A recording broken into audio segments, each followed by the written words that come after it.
سوف نتعرف على موعد وتوقيت مباراة كلاسيكو الأرض بين الغريمين فريق برشلونة ضد فريق ريال مدريد والقنوات الناقلة لهذه المباراة.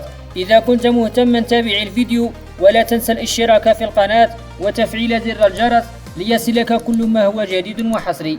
يستعد نادي برشلونة وريال مدريد الإسبانيين لمواجهة بعضهم البعض في كلاسيكو الأرض وديات 2023 تحضيرا للموسم الجديد.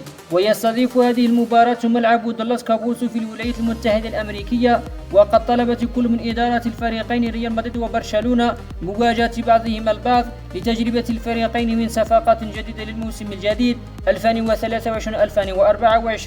أحداث اللقاء ستذاع عبر قناة البارسا تيفي، ومن المتوقع نقل المباراة عبر قناة الرابعة العراقية والشارقة الرياضية الإماراتية. وسوف تنطلق صفرة البداية في تمام الساعة 3 صباحا بتوقيت الجزائر وتونس والمغرب، 4 صباحا بتوقيت ليبيا والسودان، 5 صباحا بتوقيت السعودية ومصر والعراق وسوريا والأردن والبحرين.